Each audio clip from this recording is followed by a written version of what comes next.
This lesson deals with a step-down voltage regulator, sometimes called a buck converter. You can find these notes in the ECE402 ebook in Chapter 8 starting on page 14.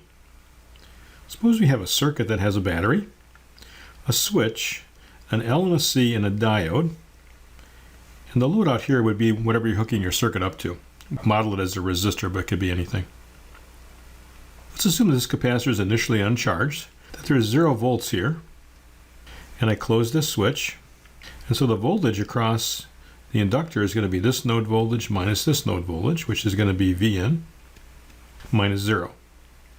Now with the switch closed, the voltage across the diode is negative, and so the diode is off. And the current that flows in here is going to be the voltage across the inductor, integrated and divided by the inductance. So that's going to be the integral of a constant, which is going to be a ramp. So we're going to get a current in here that's going to ramp on up. That current's going to flow initially in the capacitor if there's no voltage across the load, but eventually the capacitor will begin to charge. Suppose that this switch opens after some length of time.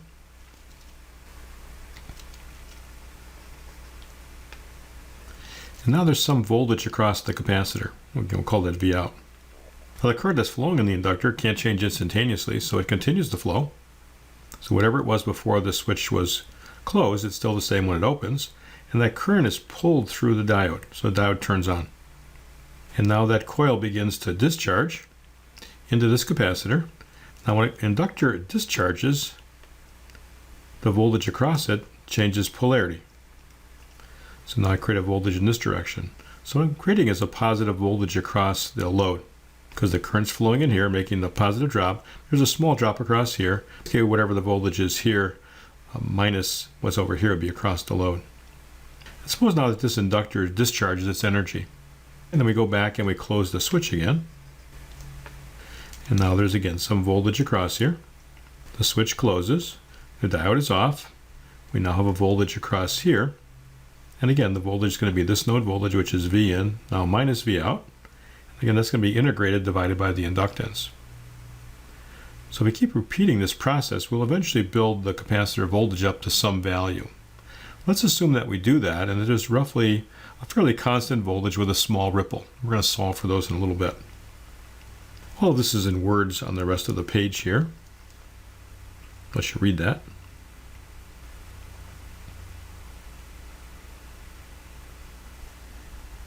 Now let's suppose further that when the switch S1 is closed, it's closed for a time t1 seconds. And then it's opened, and eventually the inductor discharges. We have no current flowing in it, and then we repeat the process again. So you can figure out what some of the waveforms are in the individual elements in this circuit. So we reach steady state. We have no current in the inductor, and then we come back and we repeat this again. Forcing a voltage across the inductor, it's going to be V in minus V out, integrated, say from 0 to t, and divided by the inductance. And then we would have a 0 initial condition. We're going to let the thing discharge. Between the intervals 0 and t1, now we could solve for the current in the inductor. That's going to be the solving of this equation here. Pulling out this constant in front, we would have V in minus V out over L1. And then the integral of 1 d tau is just tau, with the upper limit minus the lower limit. So it's be t minus 0. And that would be my expression then for the current in the inductor. Right now, the current that's in the inductor is also the current that's in the switch, but follow the same pattern. And let's call this P current just ISO-P, and we'll solve for it in just a second. While this is going on, the current in the diode is 0. The current in the load, let's assume that the voltage across the load is fairly constant, with maybe a small ripple in it. So roughly the current looks like it's a constant. I'll call that capital I, capital 0. That'd be our DC notation. Now what about the current in the capacitor? Let's go back and look at that schematic again. Now the current in the capacitor is leaving the node, so that's going to be this current plus this current would equal this current. Inductor current minus the output current is equal to the capacitor current. So we have at the bottom of this page. So that is that expression. Let's go find the inductor current, and we're going to subtract basically a constant from it. So here we have 0 current. We're going to subtract I0 from it all along this line. So we're just going to shift this down by I0. So the capacitor current looks like a ramp where Starts out at minus I0, then goes up to some peak value minus I0. Now what is the value of isopeak? Well, it's going to be this equation evaluated when t is equal to t1. That'll actually be our initial condition for the next part of the cycle. Between t1 and t2 now, let's figure out what the current in the inductor is. It's going to be the integral of the voltage across it. Let's go to the previous page. So the voltage here is going to be the negative of the diode voltage, and then we're going to subtract V out. That's this expression right over here. We're going to integrate that starting at t1 up to some time t, d tau. We can solve for the current anywhere along here, plus again the initial condition, dividing by L1. Now let's assume that the voltage across the diode is small enough to be negligible compared to V out. If we do that, it makes some of the algebra a lot easier. So let me just drop that out. So we'll assume that this is small. I'm left with an approximation that my current in the inductor is 1 over L1, the integral from t1 to t of minus V out d tau, plus this initial condition, which is our value we called isopeak. Bring this out to get a minus V0 over L1. The integral of 1 d tau is just going to be the upper limit minus the lower limit. And we have the value of isoP, which is just this equation here evaluated at t1. I get some terms to cancel out here. So the t1 term over here and here will cancel. So I got this term here, minus V0 over L1 times t. And then I've got V1 over L1 times t1. And then I've got a plus V0 over L1 times t1. And I've got exactly the same thing with a minus sign, so they cancel. I'm left with this expression. What's happening now is that my initial value of current that I had is going to have something subtracted from it, so it's going to start to go down. Now while this is happening, the switch is open, so there's no current flowing in it, and the current in the diode is the same as the current in the inductor, so I'm just going to follow that down. Again, let's assume that the voltage across the load has reached some steady state value, which is fairly constant. And likewise, our capacitor current will follow the same ramp down with the initial value, and then the final value is when it hits 0, we would then be subtracting I0 from it to get a minus I0 here. The coil's discharged, and so there'll be no current flowing in it. Likewise, no current in the switch, no current in the diode. Still have a current in the load because we've got a capacitor across the load, and we're supplying some current. And that current's going to be equal to the negative of I0. It's going to be coming out of the capacitor. All right, now let's evaluate this equation when t is equal to t2. When that occurs, the current in the inductor has reached 0. So that's this case right over here. We're going to take that and we're going to solve for it. T2 in this case. So set this equation equal to 0. T is equal to T2. The L1's cancel. I can divide through by that. So if I solve for T2, put on the other side of the equation, then divide by V0. T2 is related to T1 by the ratio of V in to V out. This is my DC value input, and this is my DC or average value of the output. I want to use another form of Kirchhoff's current law. It works with the average value of current. Do this proof first, and I'll come back and read what's up here. Suppose I define all my currents entering a node, and so nothing's leaving the node. The sum of my currents would then equal to 0. Now if I integrate both sides of the equation and divide by t, I have on this side of the equation is the integral of 0, which is 0. And then here I've got the integral of the sum of the currents. Now the integral of the sum is the sum of the integrals, so I could bring the summation outside. So I'd have the summation of 1 over t, the integral of I dt. And this is our definition of average current. We have Kirchhoff's current law at every instant in time, but also it's true for the average value. Now since the average capacitor current is 0, then the average inductor current that's entering the node would have to equal the average current that leaves the node, which is going to be the load current. So what's the average value of the inductor current? Well, it's a triangle wave. It has a width of T2 and has a height of isoP. Take 1/2 the base times the height. The base is T2 and the height is isoP, and then we're going to divide by the period. But we showed on the previous page that T2 was V in over V0 times T1.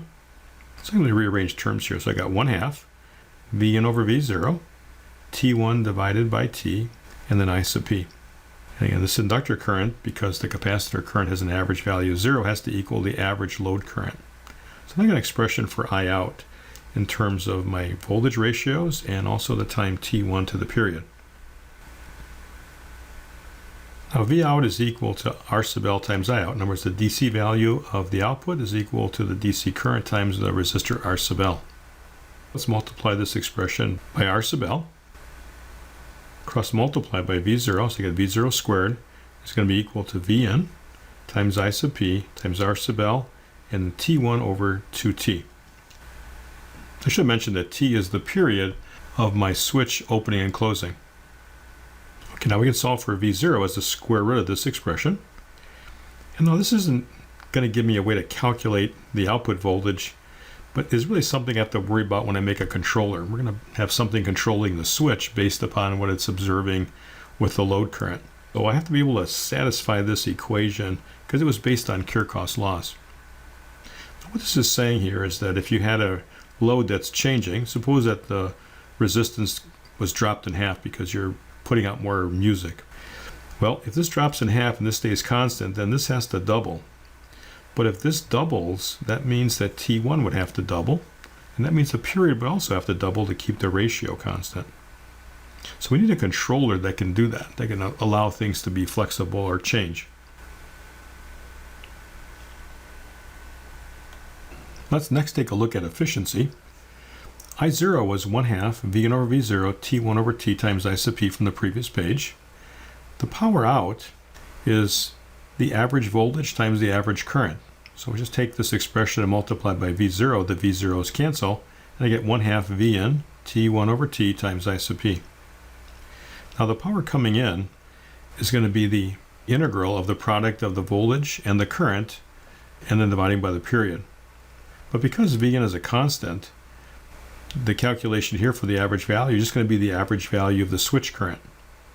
So the average value here is going to be 1 over the period and then the area underneath the curve. This was actually a triangle, right triangle, and the base was T1 and the height was I sub P. So 1/2 the base times the height. We've got Vn, here we've got 1/2 T1 divided by T and then I sub P. Efficiency is the ratio of the power out to the power in. But this expression is the same as this one. Efficiency is 100%. I did neglect to drop across the diode. I'm assuming that the inductor has no series resistance, and likewise the switch has no series resistance. Of course, these aren't true in a real circuit, but it's going to take the efficiency down from 100% to actually something in the 90% range. Still very good. Now, every time we have a power supply, we have to worry about the ripple that's present, because that can come through as an audio signal or a video. That could cause problems. Take a look at the current of the capacitor again. It's got this ramp, a ramp, and then a straight line here. And the voltage across the capacitor is the integral of the current divided by the capacitance plus the initial condition. What I've got here is a ramp. If you integrate a ramp, that's T, so you're going to get 1/2 T squared. So when I get a parabola, when I have a positive ramp, I'll have a positive parabola. When I have a negative ramp, I'll get a negative parabola. If I were to take the integral of a constant, that would just be a ramp. But because this is negative, I'll have a negative slope to that. This is what my capacitor voltage is going to look like, which is also the output voltage. And we call the peak to peak of this the ripple we did in 302. The current in the capacitor is C dV dt. When the capacitor current is 0, that means the derivative is equal to 0. In other words, when we get a slope change here of here and here, that's going to correspond to when the capacitor current is 0. This has to do with T3 and T4. So you go after an expression for the ripple now. As you just showed, the peak-to-peak ripple voltage is the difference of the capacitor voltages when the capacitor current is 0. So let's form that difference. What's the capacitor voltage at time T4? Well, if we start at time 0, it's going to be the integral of the current from 0 to T4 divided by C1 plus whatever the initial condition is on the capacitor. The capacitor voltage at time T3 is going to be the integral from 0 to T3 of I sub C divided by C1 and then plus the initial condition. So starting at 0, going to the time T4 and T3. Now if you take the difference of those two, the initial conditions, whatever they are, they drop out. And we get the difference of these two integrals, which we could then write as 1 over C1, the integral from T3 to T4.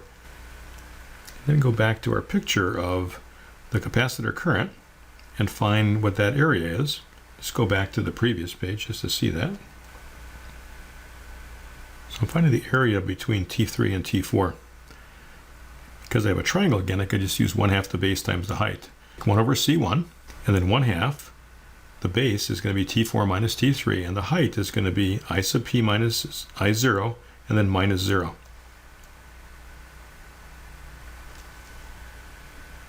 I have the ripple voltage now in terms of my P current in the inductor and my average current in the load times T4 minus T3.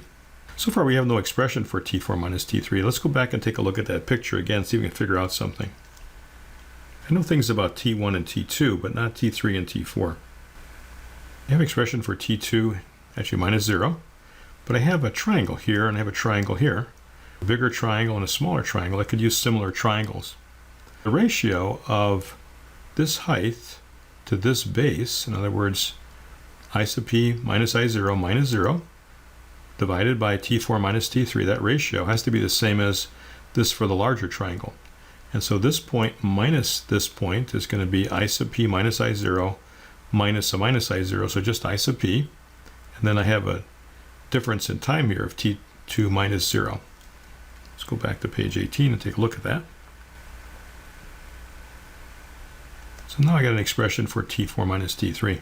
Ripple is going to be equal to 1 over 2 C1, I sub P minus I0, and then T3 subtracted from T4. That's going to be this expression here. So what we're going to do is bring this over here, bring this over here. So I have I sub P minus I0 times T2, and then divided by I sub P. So that's what this expression is right here. So you multiply these two together, I'm going to get I sub P minus I0 squared over I sub P. And then we said that T2 was equal to Vn divided by V0 times T1. So now I have an expression for the ripple in terms of my input voltage, my output voltage average, peak current in the inductor, and then the average current in the load. Again, this isn't going to help me get an answer, but what's going to be is a constraint for my controller. But what this equation is saying is that the bigger C1 is, the smaller the ripple is. Now that shouldn't be an earth-shaking revelation, but that's what that's saying. So we need to design a controller now that can open and close the switch, monitor what's going on in the load, and allow these equations to be satisfied. We'll take a look at that in the next video. These are some of the properties of a step-down voltage regulator.